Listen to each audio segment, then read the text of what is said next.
Con todos ustedes, amigos, estamos de vuelta para dar paso a nuestra segunda conferencia en el cuarto día, ¿no?, de este seminario internacional de actualización de farmacología para el personal sanitario. Gracias por seguir participando y seguirnos en la plataforma de Levens Capacitaciones y Farmisa Media, nuestros oficiantes oficiales. Gracias también por formar parte de esta gran familia y pues un gusto seguir compartiendo en este ciclo de charlas con todos ustedes. Levens presente a lo largo de este segundo seminario internacional en actualización de farmacología para el personal sanitario, compartiendo ya nuestra primera charla de esta segunda semana gracias al Ministerio de Salud Pública, a cada uno de nuestros auspiciantes, Consejo Estudiantil de Medicina de la Universidad Técnica de Ambato, ASOUTA, la Asociación de Química, Bioquímica, Alimentos y Farmacéutica de la Universidad Central del Ecuador, la Asociación de Facultad de Ciencias de Ingeniería de Alimentos, Bioquímica y Farmacéutica también desde la Universidad Técnica de Ambato, y quienes forman parte también de la Asociación de Bioquímica y Farmacia de la Escuela Superior Politécnica de Chimborazo, Medical Brains también presentes. Gracias por estar con nosotros y queremos presentar a nuestra siguiente expositora, a quien damos paso también en este momento ya como coanfitriona, la doctora Olivia Elizabeth Altamirano Guerrero.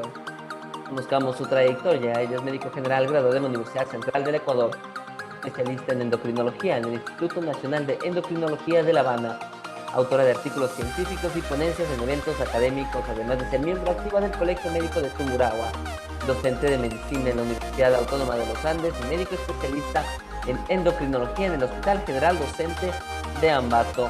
En esta tarde vamos a estar compartiendo la temática de insulina, terapia y farmacodinámica. Doctora Olivia, qué gusto compartir con usted. Ya está nombrada como coanfitriona, nos confirmaron que justamente está ya enlazada y se ha nombrado como coanfitriona para poder arrancar esta segunda conferencia. Para nosotros es un gusto darle el paso, le podemos escuchar. Nos confirma, por favor, doctora. Bienvenida.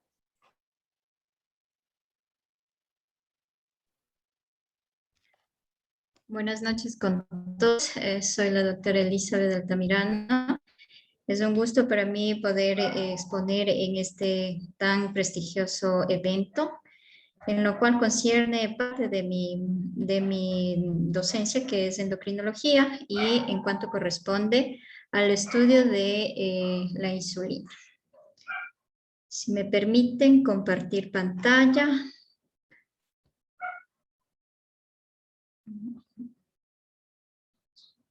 Sí, por supuesto, doctora, está habilitada las funciones y le podemos dar el paso para que comparta pantalla.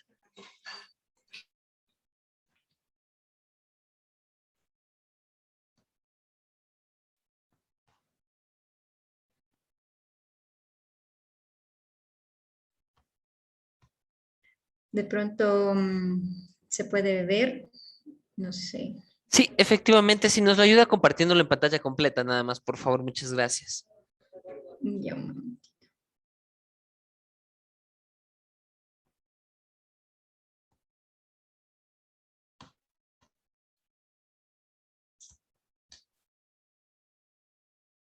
Aquí está.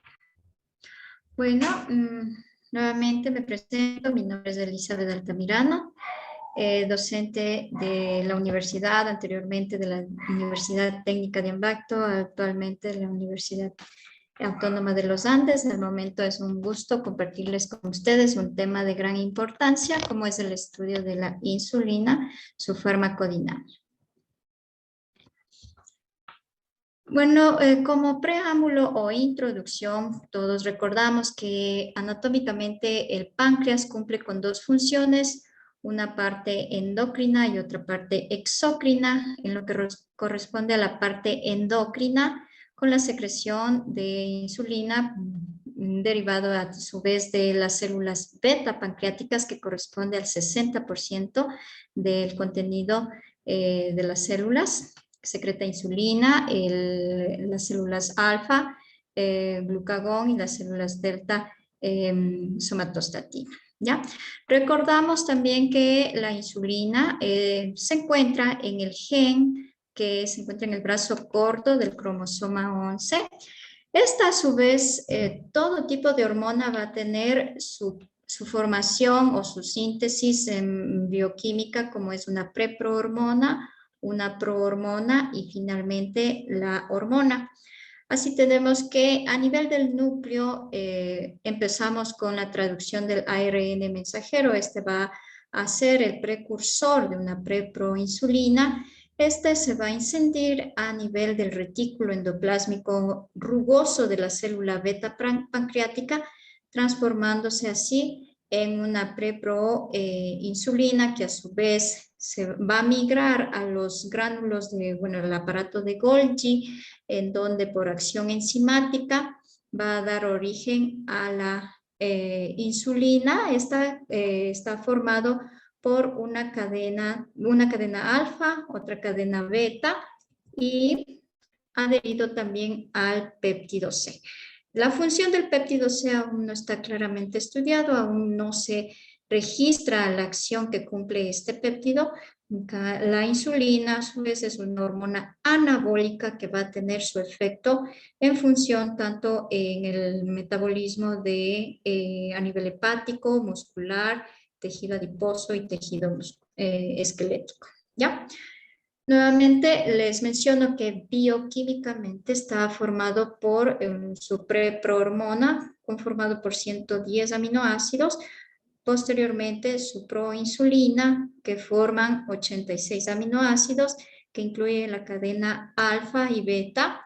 Y el resultado va a dar un total de 51 aminoácidos formados por una cadena alfa, que tiene 21 aminoácidos, y una cadena beta, que tiene 30 aminoácidos, y el péptido C, conformado por 31 aminoácidos. ¿Ya?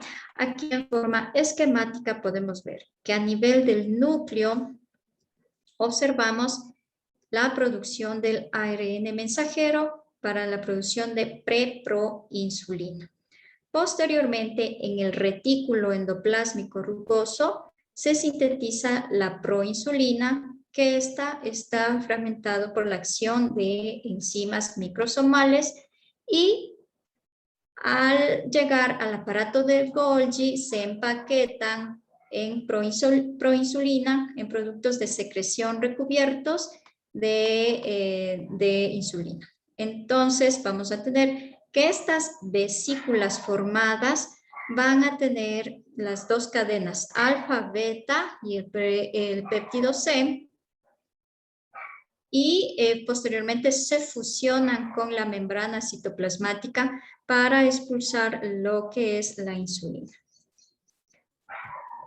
Ya aquí vemos en la molécula de insulina. Es importante reconocer que esta secuencia de aminoácidos conformado por una cadena alfa, una cadena beta y el péptido C es importante, ya que de esta estructura molecular van a derivarse los diferentes tipos de insulina, debido a que la variación de un aminoácido o la combinación de lugares del aminoácido de la cadena puede ser el aminoácido 28, 29 o el aminoácido 30 o el aminoácido número 22, sea de la cadena alfa o beta, va a tener la variación y la formación de las diferentes insulinas o análogos de insulina sintética. ¿Ya? La vida media de la insulina circulante va a ser de 3 a 5 minutos. Una vez comprendida la producción de la insulina, vamos a ver que el estímulo principal para la secreción de la misma es el aumento de glucosa. El aumento de glucosa se deriva a partir de los alimentos, estos a través de la migración enterohepática, migra a través de las células receptoras de glucosa, que en este caso en las células beta pancreáticas se encuentra el GLUT2, que son de alta afinidad para altas concentraciones de glucosa. Posteriormente vamos a ver que existe en el tejido tipos de receptores GLUT1, GLUT2, GLUT3, GLUT4, pero principalmente en la célula beta pancreática se va a encontrar los receptores GLUT2 responsables del ingreso de la glucosa al interior de la célula beta pancreática. Este va a ser el principal estímulo para que se active la cascada metabólica, que es la piruvato sinasa, con la producción de ATP y ADP. A su vez, estas van a aumentar la permeabilidad del potasio y van a despolarizar la membrana plasmática para permitir el ingreso de calcio al interior de la célula beta pancreática. Esto estimula que los gránulos de secreción, recordemos que a nivel del retículo endoplásmico y el complejo de Golgi se encuentran las vesículas formadas que contienen insulina y péptidos. Entonces, el estímulo va a ser el ingreso de glucosa y la fusión de las vesículas con la membrana que va a permitir la salida de la insulina. Aquí les mencioné que los receptores tanto de el GLUT1, GLUT2, GLUT3, estos van a ser sensibles a la glucosa. Así tenemos el GLUT1 y GLUT3 se encuentran principalmente en el sistema nervioso central. Estos son responsables de que se activen con una glucosa baja. Entonces, son muy sensibles a glucosa en nivel bajo, mientras que los GLUT2, estos van a estar sensibles a gran cantidad de glucosa, por eso es que se encuentran a nivel de la célula beta pancreática. El GLUT4 se va a encontrar en el tejido adiposo, el miocardio, en el músculo esquelético, y el GLUT5 a nivel del intestino. Entonces, todos estos receptores GLUT van a ser los responsables de estimular la producción de insulina a través de la secreción de la célula beta pancreática. Una vez entendido cómo se produce la secreción, la síntesis de producción de insulina, ahora vamos a entender, es importante esto, ver que en el cuerpo humano basalmente se encuentra secretando insulina en una manera continua. Todos tenemos una secreción basal de insulina que alcanza al promedio de 10 microunidades litro en las 24 horas, con un pico máximo en comidas. Cada comida el páncreas secreta mayor cantidad de insulina. Eso hace que las 24 horas del día la glucosa se mantenga en parámetros normales. En cuanto a la secreción estimulada, esto está dado por la ingesta exógena de alimentos y esto produce liberación continua estimulada de la secreción de insulina. A su vez, en la secreción estimulada podemos distinguir dos fases, que es la primera fase, en cuanto va a durar aproximadamente 5 o 6 minutos, en la cual la insulina va a secretar al primer estímulo, es decir, al primer bocado de comida, va a secretar gran cantidad de insulina, y la segunda fase se activa posterior a ella, es decir, a los 8 minutos, pero esta se va a mantener de manera sostenida hasta sobrepasar los 30 y 45 minutos. Entonces, en el esquema vemos que una persona normal secreta insulina las 24 horas del día y esta va a ser en producción basal, primera fase que dura 5 minutos y la segunda fase que esta es de acción más prolongada que dura hasta los 45 minutos, ¿ya? Igual aquí tenemos en cada pico de alimento, es decir, en el desayuno, almuerzo y cena, existe una secreción estimulada de insulina que hace que los niveles de glucosa se mantengan en parámetros normales en sangre, ¿ya? Fisiológicamente hemos entendido la acción que esto ejerce en cuanto a la secreción de la célula beta pancreática en respuesta a la glucosa y a otros estímulos como son los aminoácidos. La respuesta normal se caracteriza por el uso bajo niveles de insulina que se disparan con un aumento de glucosa en sangre. Entonces aquí vemos igual la gráfica. Esto es en estado fisiológico. Encontramos una secreción basal de insulina y los periodos estimulados que esto ejerce de un pico de gran elevación, depende de la intensidad de la carga de glucosa, y de acción corta. Ya entendido en lo cuanto corresponde al estudio de la insulina, vamos a ver o a recordar una breve historia de cómo fue cómo fue que se investigó la insulina para los pacientes con déficit de la misma. Bueno, en este 2021, justo en este mes noviembre, ya se celebra los 100 años de investigación de la insulina, en la cual Behring y Betz fueron los primeros quienes por primera vez descubrieron en el tejido pancreático de perros la secreción de insulina.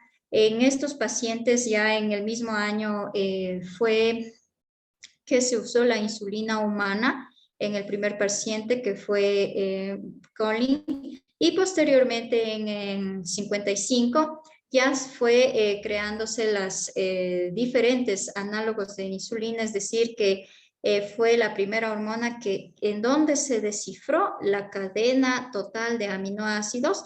Recordemos que se forma por 51 aminoácidos distribuidos en una cadena alfa y beta.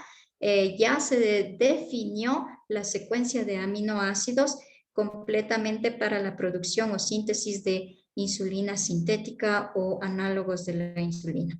En el 65 ya fue la primera hormona humana sintetizada, y en el 81 la primera hormona que se obtuvo de esta forma, es decir, por ingeniería genética y para el tratamiento de la enfermedad humana. Cabe recalcar de que previo a esto, antes de que se descubriera la insulina, las personas carentes de la insulina tenían un tiempo de vida aproximadamente de meses, máximo un año de vida. En ellos, debido a que carecían de esta hormona tan importante que cumple con diferentes acciones, tanto metabólicas a nivel hepático, muscular y adiposo. Es así que nace la clasificación de la insulina posterior al descubrimiento de la misma. Tenemos, según su origen, esta se clasifica en bovino, porcino, humana. También según su concentración, tenemos en bulbos o en pens de 40 unidades, de 80 unidades, de 100, ahora también disponemos de 300. Y también según su acción, tenemos acción rápida, acción intermedia, acción lenta, ultra rápida y de acción prolongada. ¿Ya?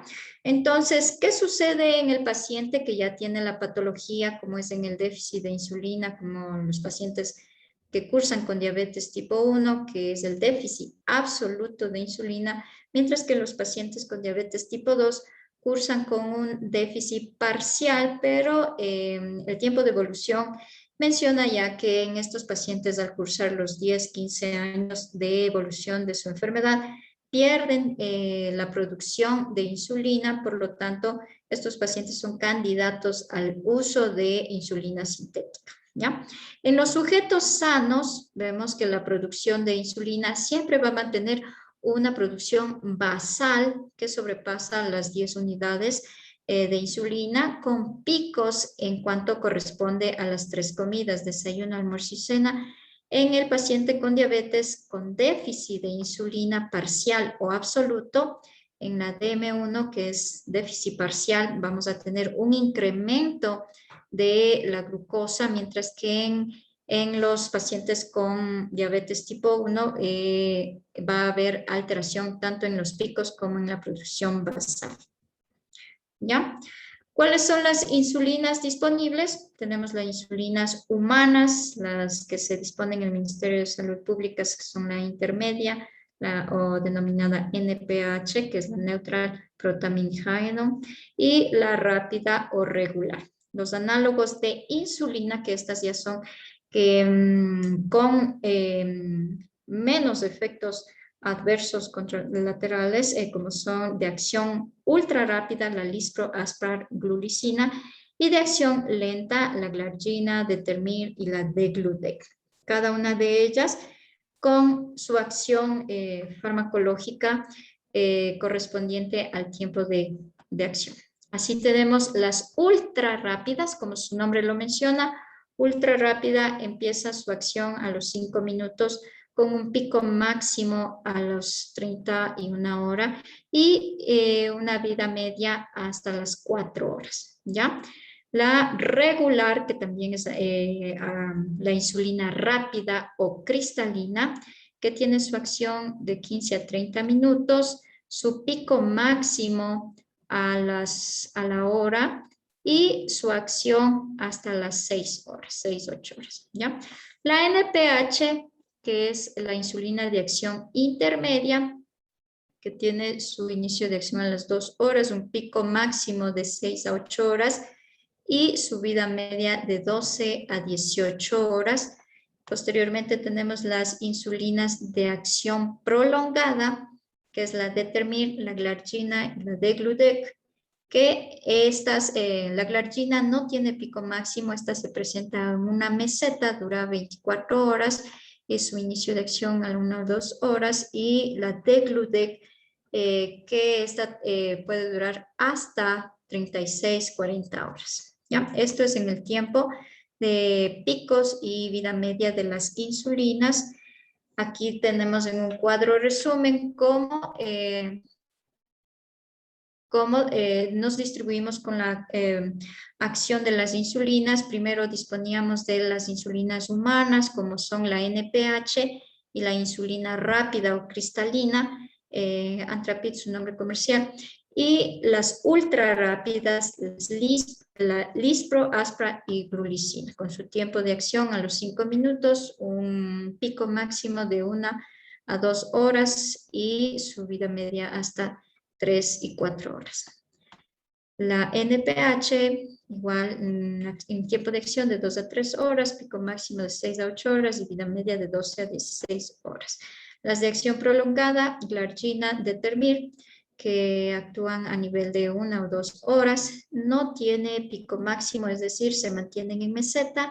La Glargina hasta las 24 horas, la Determir hasta las 12, 16 horas, y la Degludec pasado las 40 horas. Entonces, por lo tanto, en esta se puede administrar una vez al día, la Determir 2 veces al día por su vida media. Y las premezclas que tenemos la asociación de 75-25%, que es la asociación de insulina rápida con la NPH, y que estas a su vez van a tener un tiempo de acción de 16 a 24 horas. ¿Ya? Entonces, aquí tenemos el uso de insulina. Siempre el gráfico de celeste va a ser la producción endógena basal que una persona normal con secreción adecuada de insulina presenta. Pero el uso de insulina en pacientes que no tienen secreción adecuada de la misma, tenemos las opciones de diferente tipo de insulinas. Así tenemos la combinación de una insulina con una sola inyección, un pico máximo con la insulina rápida y la insulina intermedia. En las personas que colocamos 2 veces al día, disponemos de la insulina NPH, que es de acción intermedia, que dura hasta 12 horas. La dosis nocturna suele ser a las 22 horas, porque fisiológicamente la secreción basal de insulina es a las 22 horas, a las 23 horas, de forma fisiológica. Igual podemos agregar una insulina de acción rápida, tanto en el desayuno y en la cena. Cuando hablamos de insulina 3 veces al día, esto generalmente lo hacemos, este esquema de insulina está dado para los pacientes con diabetes tipo 1 que tiene déficit absoluto de insulina, porque su páncreas no produce nada de insulina y tenemos la necesidad de asociar 2 tipos de insulina y en dosis múltiple, que en esta ocasión puede ir hasta 3 veces en el día, como sucede en este régimen que es basal bolos, que asocia una insulina intermedia, un pinchazo en la mañana y uno nocturno, y las insulinas preprandiales, quiere decir antes del desayuno, antes del almuerzo y antes de la cena. Esto va a simular la secreción normal de insulina en los pacientes con diabetes tipo 1. La asociación también nos da la opción de usar la insulina de acción prolongada, como son la glargina o degludec, con insulina rápida preprandiales en el desayuno, almuerzo y cena. ¿Ya? Por lo tanto, ahora vamos, una vez ya mencionado cómo está formada la cadena de insulina alfa-beta con un péptido C y a su vez la secuencia de aminoácidos, los análogos de insulina es simplemente una transformación, una modificación bioquímica de la secuencia de aminoácidos. Recordemos de la acción rápida, lispro, glulicina y aspar. En el caso de lispro, es un análogo de la insulina humana de acción corta que tiene un menor polimerización y se invierte la posición del aminoácido prolina por la lisina. Su inicio de acción de 5 a 15 minutos, su duración, su pico máximo de 2 a 4 horas. Aquí tenemos la gráfica. En cuanto vemos que en el aminoácido de la cadena beta, vamos a ver que el aminoácido número 28 y 29 es invertido. La prolina, que es del 29, usa la posición 28. Eso hace que este tipo de insulina tenga acción rápida y se absorba de manera determinada. Tenemos la insulina, la aspar, es otro tipo de análogo de insulina derivado de la insulina humana que permite una absorción y mecanismo de acción más rápido. Se sustituye la prolina en el carbono 18 y en la cadena beta de la insulina. Igual la farmacocinética ya mencionada, su tiempo de acción, como les mencioné, ultra rápida, actúa a los 5 minutos y tienen un pico máximo a los 30 a 1 hora y una vida media hasta las 4 horas. ¿Ya? Aquí tenemos el intercambio de la aspar por la prolina. Aquí tenemos una gráfica en donde la aspar tiene un tiempo de vida más prolongada y la lispro actúa de manera más rápida. Esto nos ayuda a las hiperglucemias postprandiales del paciente, principalmente con diabetes tipo 1. ¿Cuáles son las ventajas? Todos estos análogos de insulina producen menos hipoglucemias postprandiales, es decir, si usamos una insulina humana como la rápida o cristalina o la NPH, que es intermedia, el tiempo de duración de las hipoglucemias postprandiales van a estar sostenidas al pico máximo y tiempo de vida medio. Por lo tanto, siempre las insulinas análogas van a tener ventajas, es decir, va a haber un mejor control de la glucosa, va a haber una mayor estabilidad de la glucemia, disminuye significativamente las hiperglucemias postprandiales por su tiempo de acción. ¿Ya? La desventaja, ¿cuál es? Son más costosas y no está todavía disponible o justificado el empleo en personas de la tercera edad. La glulicina es otro análogo de insulina de acción ultra rápida, en la cual igual vamos a tener la sustitución de la aspargina en la posición de la cadena beta, la porción 30, y la lisina en la porción 29 de la cadena beta. Aquí tenemos la posición 29, la interposición de la glucina por la lisina. Entonces, esta variación hace que la insulina cambie su periodo o sea más estable en el uso del paciente con diabetes y tenga menos efectos adversos. Puede administrarse justo antes, recuerden que el tiempo de acción es menor, de 2 a 5 minutos, entonces puede colocarse en el previo a la alimentación o justo en la alimentación. Las desventajas que tiene mayor afinidad por el receptor de la IGF-1, que este es un factor de crecimiento similar a la insulina, y el incremento de efectos mitogénicos puede tener una mayor importancia en su uso a largo término. Ahora, con las insulinas de acción prolongada, es decir, las de acción, los análogos de insulina, que solo requieren una colocación, una dosis en el día, que dura más de 24 horas, tenemos la glargina. Todos conocemos la glargina, U100, U300, que es la sustitución de la arginina en la posición 21 de la cadena beta por la glicina, y también se añade una pequeña cantidad de zinc. Aquí tenemos la molécula de insulina formado por una cadena alfa, beta, y la sustitución de arginina en el carbono 30. ¿Ya?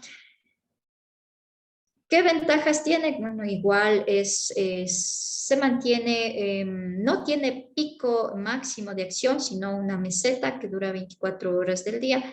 Se puede colocar a cualquier hora del día, pero siempre mantener en el mismo horario. Por ejemplo, si la dosis habitual puede ser nocturna, está como estado de secreción fisiológica. ¿Cuáles son los efectos secundarios? Que puede producir hipoglucemia, lipodistrofia, dolor o prurito. Ya, las indicaciones en tratamiento de los pacientes con diabetes en adultos, en niños a partir de los 6 años, cuando se prescribe este tratamiento con insulina, y la vía de administración puede ser subcutánea, igual una vez al día. La insulina glargina también tiene su efecto potenciador en los IECAS, IMAO, fibratos, salicilatos. Reduce los efectos del corticoide, es decir, pacientes que usan corticoides. Se puede usar esta insulina para mantener una producción de glucosa adecuada, igual en progestágenos, estrógenos, adrenalina. Las contraindicaciones en cetoacidosis diabética, un estado hiperosmolar, que son complicaciones agudas de la diabetes, en la cual está indicado el uso de insulina rápida. La insulina rápida cristalina es la única presentación farmacológica que se puede usar, a su vez intravenoso o subcutáneo. Por eso es que en estos casos de complicaciones agudas de la diabetes se usa insulina de acción rápida. Determir, otro análogo de la insulina de acción prolongada, que esto igual sustituye la posición de la cadena beta en la posición 30, es removida y se adiciona una molécula de ácido milíxico. Aquí tenemos la adición del ácido milíxico en el carbono 30 en la molécula para el análogo de Determir. ¿Ya? El efecto del pico máximo de Determir aparece a las 6-7 horas y la acción alrededor de 20 horas, 16-20 horas. Por lo tanto, Determir o Levemir también se utiliza 2 veces al día, una dosis en la mañana y una dosis nocturna. ¿Ya? Entonces, una vez mencionadas los cambios de posición de aminoácidos para formar los análogos de insulina humana, vamos a comparar los análogos versus insulina humana. Las ventajas de ella es que tiene un perfil de acción más parecido a la insulina endógena, es decir, a la insulina propia que produce el individuo. También reduce los aumentos postprandiales de la glucosa. Como les mencioné, reduce las hiperglucemias postprandiales, reduce la frecuencia de hipoglucemias nocturnas en los pacientes que usan insulina NPH o insulina rápida. Tienden a ser más hipoglucemias. En el control del paciente diabético siempre usamos la hemoglobina glucosilada. Tiene una mejor estabilidad de la misma, mayor conveniencia en términos de intervalos entre inyecciones, es decir, entre comidas. La desventaja sigue siendo que estas tienen un alto costo, pueden requerir aumento de dosis en el número de insulina basal. Datos insuficientes para el uso en menores de 6 años de tercera edad y embarazadas. En el embarazo está indicado la NPH o la insulina rápida, aún no está indicado la glargina o los análogos de insulina. Las concentraciones de insulina sérica más bajas y desarrolla más rápido de cetoacidosis, entonces por lo tanto la insulina humana sigue siendo el mayor fármaco usado para las complicaciones agudas de la diabetes. Por lo tanto, ¿cuáles son las indicaciones de insulina? Indiscutiblemente en pacientes con diabetes tipo 1, desde el inicio de su diagnóstico, se debe usar dosis de insulina basal bolos que simulen la secreción habitual de insulina, es decir, una secreción basal y una secreción estimulada. También en el tratamiento inicial de los pacientes que son recién diagnosticados con diabetes tipo 2, que hayan tenido una glucotoxicidad a nivel del páncreas y por lo tanto sean incapaces de responder adecuadamente al tratamiento con tabletas o antidiabéticos orales. En pacientes con cetoacidosis diabéticas o la forma de debut, que es una enfermedad intercurrente, una glucosa mayor a 240 o una hemoglobina glucosilada mayor a 9 en el momento de debut. En pacientes con tratamiento adecuado de ejercicio, dieta, agentes orales que no hayan logrado el control o las metas de control metabólico, en estos pacientes también se usa la insulina.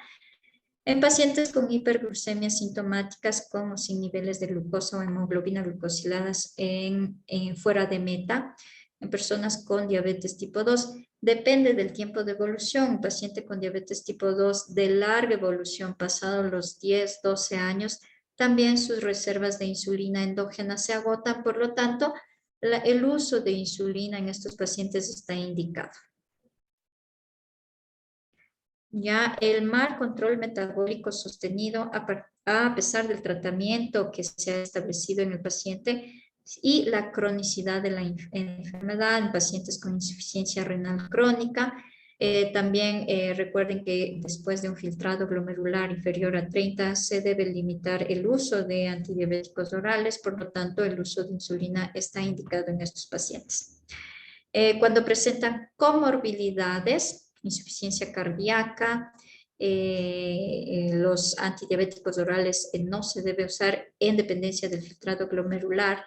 También la toxicidad o alergias a los fármacos y en diabetes del adulto de lento comienzo o la diabetes tipolada, la autoinmune del adulto.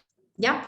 En eso se debe usar permanentemente, mientras que de forma transitoria en pacientes que no tienen una buena adherencia al tratamiento antidiabéticos orales, en pacientes con reciente diagnóstico de la enfermedad de diabetes tipo 2, con una hemoglobina glucosilada mayor a 9, es decir, hasta que disminuya la toxicidad, la glucotoxicidad que llevan por un lapso al menos de 3 a 4 semanas. Luego de ese tiempo se retira la insulina y se incorporan los antidiabéticos orales, ¿ya?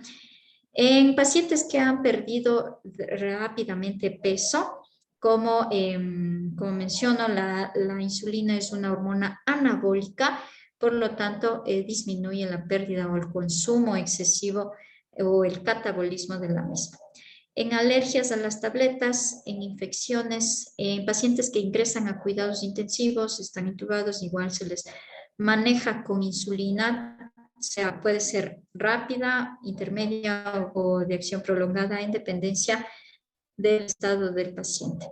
En politraumatizados, quemados, en pie diabético, en embarazadas, en lactantes, en las pacientes que cursan con diabetes gestacional, el uso de la insulina es hasta el término del embarazo.